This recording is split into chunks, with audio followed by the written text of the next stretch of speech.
काकी जी, आपने बुलाया? ये क्या है? ये तो कोई लीगल पेपर्स लगते हैं। ये कोई ऑर्डिनरी लीगल पेपर्स नहीं है, प्रॉपर्टी के पेपर्स हैं, जिसमें लिखा है नाणावटी फैमिली की सारी प्रॉपर्टी तुम्हारे नाम है।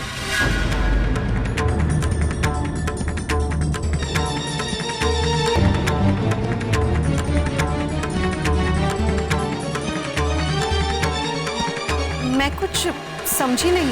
इतनी नादान मत बनो वृंदा।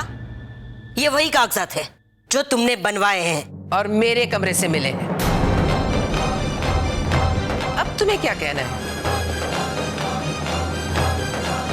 ये वही कागजात है जिसे लेकर तुम काकी जी के कमरे में गई थी ताकि उन्हें धमका कर इस पर दस्तखत करवा सको। लेकिन वहां जो हंगामा हुआ उसकी वजह से वो कागजात हड़बड़ी में तुमसे गिर गए, जो काकी जी के हाथ लग चुके हैं।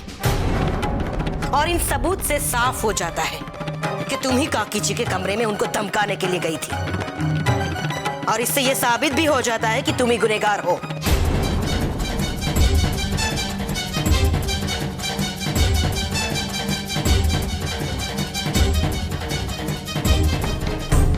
आए दिन मेरे साथ कुछ ना कुछ हो रहा है। पता नहीं ये सब कौन कर रहा है।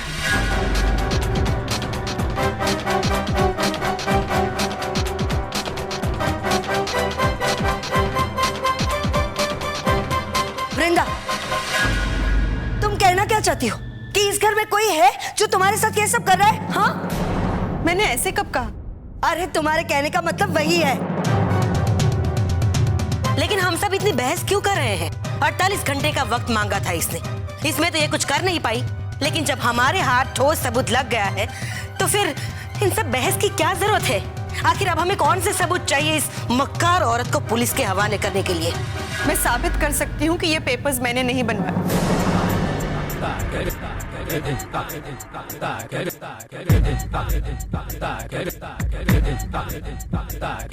और ना ही मेरा इनके साथ कोई लेना देना है। पर अगर ये साबित कर सकती है तो हमें इसे एक मौका तो देना ही चाहिए।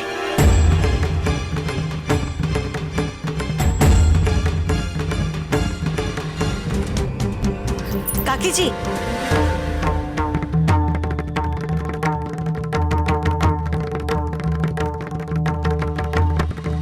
आस्था की दवाई का टाइम हो गया। मैं नहीं चाहती कि उसके सामने ये सारा तमाशा हो।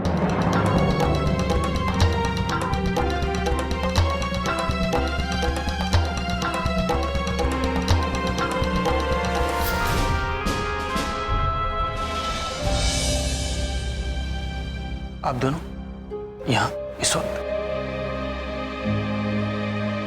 तू हमारी फिक्र मत कर मोहन, अपने दिल की बात कर हमसे। तेरे दिल में जो भी है बोल दे। समझ में नहीं आता ये वृंदा खुद फंसी हुई है या हमें फंसाने की कोशिश कर रही है। हो सकता है घर की बहुएं ही इसके खिलाफ हो और ये सब वही कर रही हो। ये कैसे हो सकता है? सभी भाभियों ने आस्था को एक मां से भी बढ़कर प्यार दिया है। वो सभी जानती है कि वृंदा को तकलीफ पहुंचाने का मतलब है आस्था को दुख पहुंचाना।